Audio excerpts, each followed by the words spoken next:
So welcome to my channel. तो वैसे आप सब तो आज की वीडियो में देखने वाले फार्मास्यूटिकल जूरिस्प्रूडेंस का इंपॉर्टेंट पार्ट मतलब क्या है, शेड्यूल्स। ठीक है, जो शेड्यूल्स है इस पे क्वेश्चन बनता ही बनता है। जैसे ड्रग इंस्पेक्टर अभी एग्जाम से drug inspector Maharashtra drug inspector की इस टॉपिक पे उसमें क्वेश्चन आता ही आता है। जैसे जीपीआई है, नाइपर है, उन एग्जाम में भी इस पे क्वेश्चन आता है। ठीक है, शेड्यूल में से क्वेश्चन आता है। ठीक है, सो आज क्या देखने वाले पूरे जो शेड्यूल है वो पूरा देखने वाले। ठीक है, आपको क्या करना है, इस जो चैनल है इसको सब्सक्राइब करके रखना है। ठीक है, और जो नोटिफिकेशन बेल है इसको भी आप ऑन करके रखना है। ठीक है, और वीडियो क्या करना है पूरा देखना है।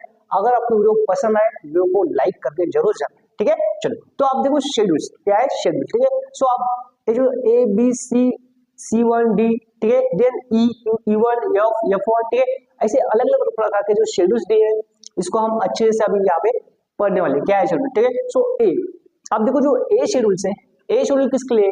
सो ए शेड्यूल है एप्लीकेशन ऑफ द लाइसेंस। जो लाइसेंस के लिए जो एप्लीकेशन लगता है, ठीक है, जो लाइसेंस के लिए जो एप्लीकेशन लगता है, जैसे रिन्यूअल करने के लिए जो एप्लीकेशन लगता है, देन लाइसेंस निकालने के लिए जो एप्लीकेशन लगता है, जो पूरे जो एप्लीकेशन है तो ए आते हैं ए शेड्यूल में। इसमें ए शेड्यूल में थे। देन बी, अब बी यहाँ पे क्या है, सिर्फ मैंने यहाँ पे शॉर्ट्स में लिखा वाला है। ठीक है, सो आपको यहाँ पे मैं अच्छे से वो शायद वो यहाँ पे प्रोवाइड कर दूंगा, वहां से आप देख लो। क्या है, मैंने यहाँ पे सिर्फ क्या किया, शॉर्ट में यहाँ पे मतलब जो मेन वर्ड्स है मैंने यहाँ पे ली वाले और उससे मैं आपको यहाँ पे समझा दूंगा। ठीक है, सो आप देखो बी, अब बी क्या है, बिल।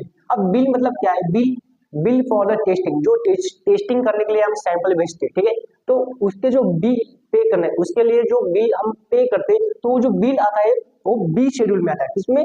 बी शेड्यूल में। ठीक है, किस क्या, जो टेस्टिंग के लिए हम सैंपल भेजते पे करना पड़ता है, तो वो पूरा जो आता है बी शेड्यूल में आता है। किसमें? B schedule. देन सी, अब जो सी शेड्यूल है किसके लिए इंपॉर्टेंट है? For the parental product, for the parental product. किसमें? फॉर द पेरेंटल प्रोडक्ट के लिए रिस्पॉन्सिबल है। अब पेरेंटल प्रोडक्ट मतलब कौन से आते हैं? ठीक है, जैसे सेरा, वैक्सीन, पेनिसिलिन, और जो पूरे पेरेंटल प्रोडक्ट है ये शेड्यूल सी में इंक्लूड होते हैं। किसमें? शेड्यूल सी में। देन C1, देन C1 देखो, अब जो C1 है it is for non parental product. किसके लिए? Non parental product. देन देखो जो C है पेरेंटल प्रोडक्ट के लिए और जो C1 है ये किसके लिए? नॉन पेरेंटल प्रोडक्ट के लिए। ठीक है, सो इतना ध्यान रखो। देन अब देखो जो C और C1 इस पे बहुत बार क्वेश्चन पूछे वाला है। ठीक है, सो ये दोनों में कंफ्यूज होता है, तो ये आप ध्यान में रखो C और C1 क्या है। ठीक है, तो C1 for non parental product और C for the parental product, इतना ध्यान रखो। और नॉन पेरेंटल प्रोडक्ट मतलब जो ओरल प्रोडक्ट आते हैं इसमें, जैसे ग्लूटामाइन, देन हार्मोन आता है, हार्मोन डिजिटलिस। ठीक है, सो इसके किसके एग्जांपल हो गए?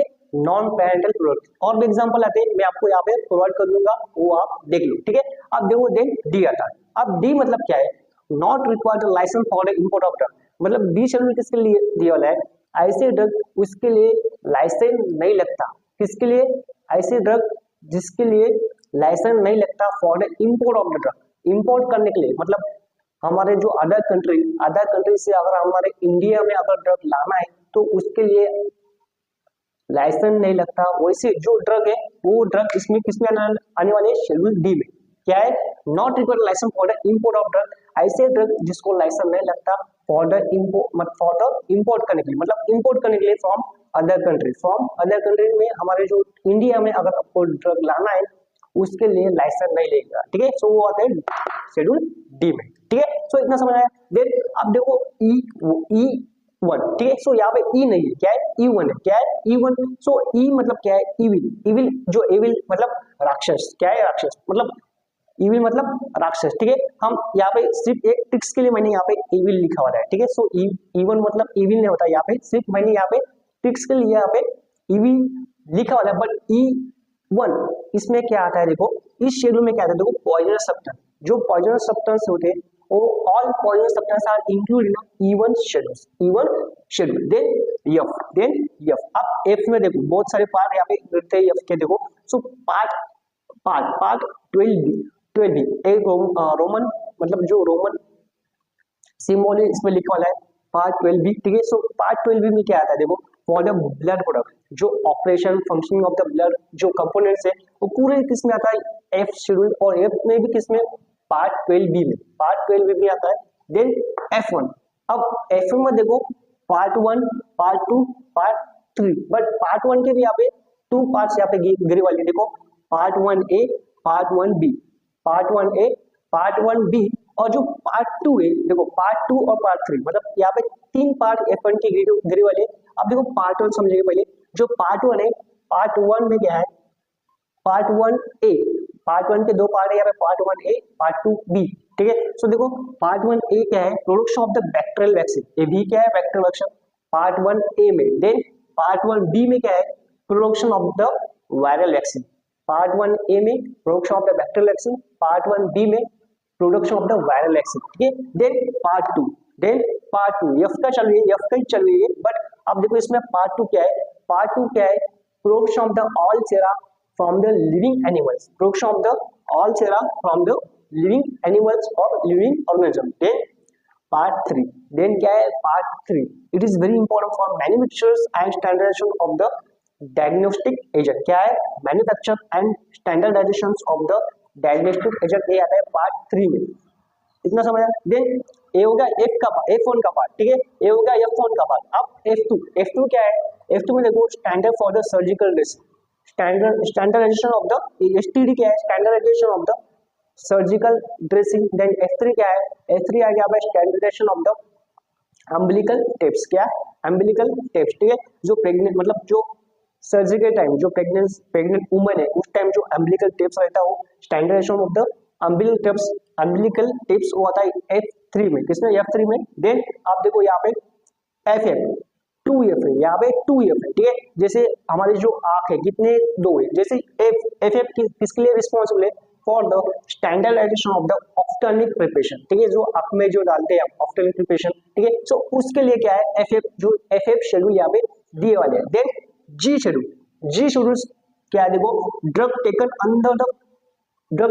Under the prescription of the RMP, मतलब drug can be use under the prescription of the RMP, ठीक है। सो मतलब ऐसे ड्रग कि जो क्या करते हैं हम चाहिए अंडर द प्रिस्क्रिप्शन और under the supervision of the registered medical practitioner, ठीक है। सो RMP क्या है, रजिस्टर्ड मेडिकल प्रैक्टिशनर, उनके अंडर हमको वो ड्रग यूज करना चाहिए, लेना चाहिए, ठीक है। किसमें आता है, शेड्यूल जी में। देन शेड्यूल H, अब शेड्यूल H में क्या दिया वाला है, देखो यहाँ पे drug can be sold under the prescription of the RMP, यहाँ पे क्या है ड्रग यूज करना है, लेना है, इसमें शेड्यूल जी में। बट H में क्या वाला ये वाला है, जो हम लोग क्या करना है, सोल्ड करना है under the prescription of the RMP, drug क्या करना है, सोल्ड करना है under the prescription of the RMP। Then J, अब J मतलब जानलेवा, ठीक है। तो यहाँ पे J का मतलब जानलेवा, ये मैंने सिर्फ ट्रिक्स के लिए यहाँ पे लिखा है, J का मतलब जानलेवा नहीं, J मतलब क्या है, इसमें ऐसे डिसीज आएंगे जो जानलेवा डिसीज, जैसे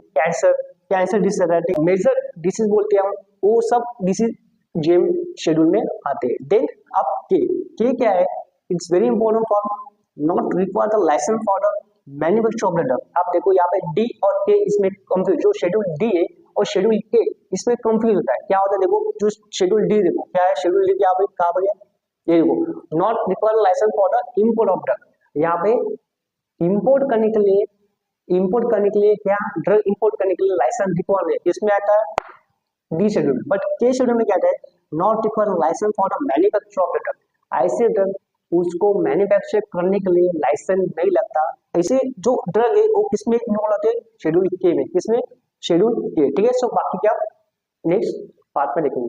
आप देखो आगे के शेड्यूल क्या है, देखो L1 क्या है, L1 किसके लिए रिस्पॉन्सिबल है, मतलब किस लिए, for the GLP for the premises and equipment. अब GLP क्या है, यहाँ पे GLP क्या है, गुड लैबोरेटरी प्रैक्टिस, क्या है, गुड लैबोरेटरी प्रैक्टिस, ठीक है। सो गुड लैबोरेटरी जो practice for the premises and equipment, वो किस शेड्यूल में आता है, L1 शेड्यूल, किसमें, L1 शेड्यूल में, ठीक है। देन M किस लिए रिस्पॉन्सिबल है, for the GMP for the same premises and equipment, GMP for the किस लिए, फॉर प्रीमाइसेस एंड इक्विपमेंट। अब यहाँ पे आगे ऊपर क्या है GLP और नीचे क्या है GMP। अब GMP मतलब क्या है, गुड मैन्युफैक्चर प्रैक्टिस, क्या है, good manufacture practice for the premises and equipment, ठीक है। देन M1 क्या है, देखो यहाँ पे requirement of premises for the homeopathic, जो होम्योपैथिक मेडिसिन है उसलिए क्या है, रिक्वायरमेंट ऑफ द प्रीमाइसेस, यहाँ पे प्रीमाइसेस की रिक्वायरमेंट है for the manufacture of the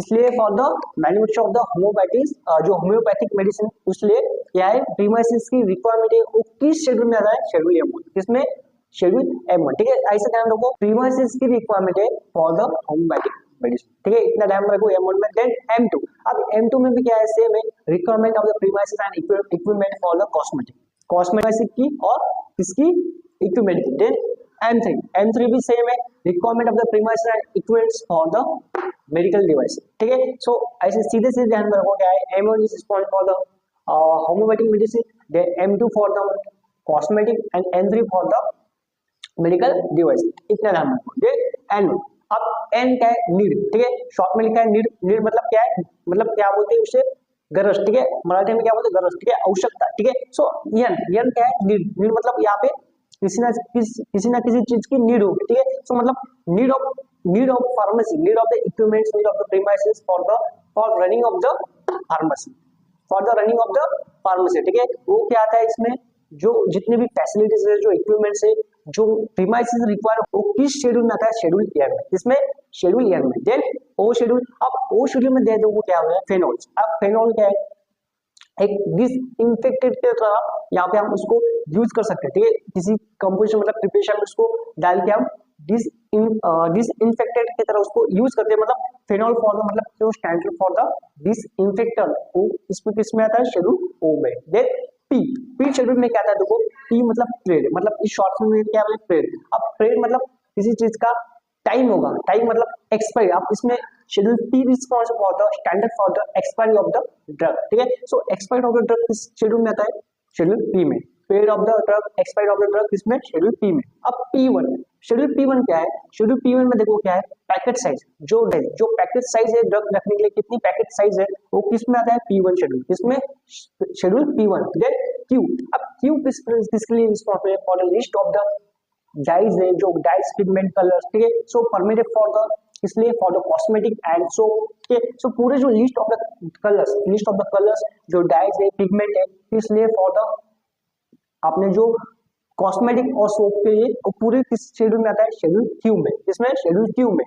then are, अब आर क्या है, आर रबर, ठीक है। सो आर रबर, ठीक है। सो इसमें क्या आता है, जो कॉन्ट्रासेप्टिव डिवाइसेस, जो रबर जैसे कॉन्डम्स, ठीक है, it is also one type of contraceptive device, ठीक है। सो जो रबर है वो शेड्यूल आर में आता है। देन R1, ठीक है। सो R1 किसके लिए रिस्पॉन्सिबल है, standard for the medical device, standard for the medical device वो आता है R1 में, इस शेड्यूल में, R1 शेड्यूल में। देन S, अब S क्या है, सुंदर, ठीक है। सो सुंदर, S इज स्टैंड फॉर सुंदर, मतलब हम ऐसे बोल सकते हैं। तो उससे हम क्या बोलेंगे स्टैंडर्ड फॉर द कॉस्मेटिक, जो कॉस्मेटिक हम यूज करते हैं फॉर द मतलब किस लिए, सुंदर दिखने के लिए, ठीक है, बहुत अच्छा दिखने के लिए हम क्या कॉस्मेटिक का यूज कर सकते हैं, ठीक है। सो इससे आप याद रख सकते हैं यहाँ पे standard for the cosmetic S schedule, कौन से शेड्यूल में आता है, S schedule. Then T schedule, अब टी शेड्यूल देखो, ट्रेडिशनल मेडिसिन मतलब जैसे आयुर्वेदिक, सिद्धा, यूनानी, ठीक है, जो ड्रग इसमें इन्वॉल्व लगे उसको क्या बोलते हैं, ट्रेडिशनल मेडिसिन, ठीक है। सो मतलब टी फॉर ट्रेडिशनल ऐसे याद रखेंगे, और GMP फॉर द ASU क्या है यहाँ पे, A आयुर्वेदा, S सिद्धा और U यूनानी, क्या है U, ठीक है। GMP for the ASU, GMP मैंने अभी बोला, यहाँ पे GMP क्या था, good manufacture practice for the ASU, ठीक है। देन U, अब शेड्यूल U किस लिए रिस्पॉन्सिबल है, for the analytical record, to maintain the analytical record of the drug, क्या, to maintain the analytical record, जो एनालिटिकल रिकॉर्ड क्या करना पड़ता है, मेंटेन करना पड़ता है, रखना पड़ता है। तो किस शेड्यूल में आता है, U शेड्यूल, इस शेड्यूल में, U शेड्यूल में। देन U1, अब U1 किस लिए रिस्पॉन्सिबल है, analytical record of the cosmetic. देखो दोनों में कंफ्यूज नहीं होना है, एक U है दूसरा UN है, ठीक है, U का ही U1 है, ठीक है। U क्या है, responsible for drug, and U1 किसके लिए रिस्पॉन्सिबल है, for maintain the analytical record of the cosmetic, ठीक है। देन V, अब VIP मतलब जैसे बोधी मतलब बड़े आदमी, ठीक है, मतलब उनके जैसा कोई नहीं, जैसे वैसे क्या बोलते हैं VIP से हम याद रख सकते हैं यहाँ पे क्या, कि वो पैटर्न ऑफ प्रॉपर्टी मतलब standard for the pattern of property, मतलब ऐसा फार्मूला, जैसे मतलब एक कंपनी उन्होंने क्या किया, उनका जो फार्मूला है, ड्रग का जो फार्मूला है, मतलब ड्रग बनाने का जो फार्मूला है, उन्होंने क्या किया, पैटर्न किया, प्रॉपर्टी बनाया, मतलब उस पे अगर वो फार्मूला को कोई चुरा नहीं सकता, ठीक है, वैसे उस फार्मूला का यूज करके अगर कोई ड्रग बना नहीं सकता तो उसको क्या बोलेंगे, पैटर्न ऑफ प्रोप्राइटरी, ठीक है। सो वो किस में आता है, शेड्यूल बी में। अब शेड्यूल डब्ल्यू रह गया, W W X and Y, ठीक है। सो अब डब्ल्यू किस लिए रिस्पॉन्सिबल है, फॉर द जेनेरिक मेडिसिन, ठीक है। तो standard for the generic medicine वो किस में आता है, डब्ल्यू शेड्यूल में। देन एक्स शेड्यूल बहुत ही इंपॉर्टेंट शेड्यूल है, ठीक है, इस पे क्वेश्चन बनता है। X schedule for the standard for the narcotic drugs, जितने नार्कोटिक ड्रग है वो किस में आते हैं, एक्स शेड्यूल में। और जो वाई शेड्यूल मतलब क्या आता है, इसमें रिक्वायरमेंट और guidelines of the clinical trials, मतलब जो क्लिनिकल ट्रायल्स करने के लिए क्या क्या गाइडलाइंस फॉलो करने पड़ते हैं, वो पूरा जो रिक्वायरमेंट है, क्या क्या रिक्वायरमेंट लगती है, वो पूरी किसमें आती है, शेड्यूल वाई में, ठीक है। और एक बार मैं आपको यहाँ पे अच्छे से यहाँ पे क्लियर करता हूँ, देखो schedule L for the GLP मतलब good laboratory practice for the premises and equipments. Then schedule M मतलब यहाँ पे एक ही ध्यान रखना है, यहाँ पे प्रीमाइसेस की रिक्वायरमेंट है, यहाँ पे यम के लिए यम शेड्यूल में क्या है, प्रीमाइसेस की जो प्रीमाइसेस है इसकी रिक्वायरमेंट है, इसलिए equipment. Then M schedule is responsible for the requirement of premises for the homeopathic medicine, M one for homeopathic medicine, M2 for the cosmetic and M3 for the medical device. इस तीनों को भी क्या लगती है, यहाँ पे प्रीमाइसेस की जरूरत है, इसलिए for the manufacturing. Then N, अब एन शेड्यूल में क्या दिया है, एन शेड्यूल क्या है, एन शेड्यूल में नीड। अब नीड क्या है, मतलब नीड रहेगी अपने को किसकी need, for the equipment, for the facilities, for running of the pharmacy running करने के लिए, फार्मेसी चलाने के लिए अपने यहाँ पे किसी चीज की यहाँ पे इक्विपमेंट्स की यहाँ पे जरूरत होगी, तो वो इसमें आता है शेड्यूल एन में। देन ओ शेड्यूल, अब ओ शेड्यूल किसके लिए रिस्पॉन्सिबल है, यहाँ पे फेनॉल, जैसे फेनॉल हम किस तरह यूज करते हैं, जैसे डिसइंफेक्टेंट तरह उसको यूज करते हैं, ठीक है। तो शेड्यूल ओ में क्या आता है, स्टैंडर्ड फॉर द डिसइंफेक्टेंट, जो डिसइंफेक्टेंट इसमें आएंगे तो शेड्यूल ओ में आएंगे। देन पी क्या है, पीरियड, एक एक्सपायरी डेट, मतलब एक टाइम है, टाइम किसका time, expiry of the drug का टाइम है, जो period of the time period of the drug, expiry of the drug, वो किस में आता है, शेड्यूल पी।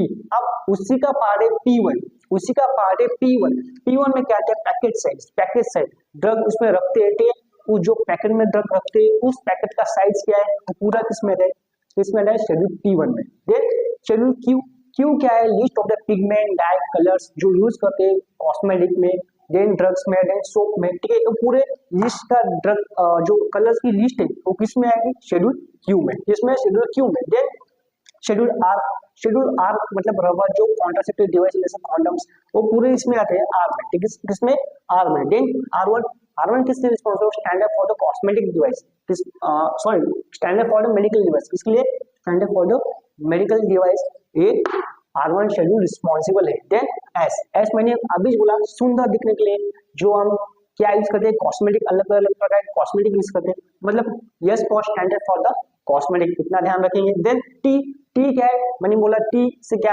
याद रखो, ट्रेडिशनल मेडिसिन। अब ट्रेडिशनल मेडिसिन मतलब आयुर्वेदा, यूनानी, सिद्धा, तो इसमें जो इन्वॉल्व होने वाली मेडिसिन वो पूरे इसमें आएंगे, इसमें टी शेड्यूल में, इसमें टी शेड्यूल में। Then U is very important for maintain the analytical record of the drug का जो एनालिटिकल रिकॉर्ड वो किसमें आएगा, यू शेड्यूल, उसी का पार्ट है U1 में क्या है, maintain the analytical record of the cosmetic, जो कॉस्मेटिक का जो एनालिटिक रिकॉर्ड है किसमें मेंटेन करते हैं, इस शेड्यूल में मेंटेन करते हैं, U1 शेड्यूल। देन VIP मैंने बोला पैटेंट प्रॉपर्टी मेडिसिन, मतलब ऐसी मेडिसिन, उस मेडिसिन का जो फॉर्मुलेशन है वो कोई चुरा नहीं सकता, मतलब उसी तरह मेडिसिन कोई बना नहीं सकता, तो उसको उस प्रोसेस को उस कंडीशन को क्या बोलेंगे, मतलब patent of property medicine. Then W मैंने बोला जो जेनेरिक मेडिसिन है, standard for the generic medicine, जो जेनेरिक मेडिसिन है तो वो W शेड्यूल में आएंगे। Then X for the narcotic, जितने नार्कोटिक ड्रग है वो X शेड्यूल में आएंगे। और Y मतलब क्या है, जो रिक्वायरमेंट हो, गाइडलाइंस है,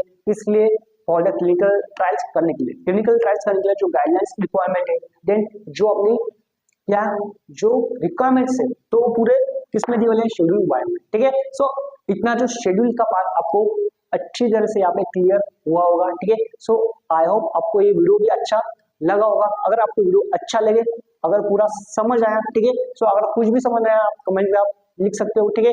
और अगर वीडियो पसंद आया वीडियो को जरूर लाइक करना है, ठीक है। सो मिलेंगे अगले लेक्चर में, तब तक के लिए bye, thank you so much.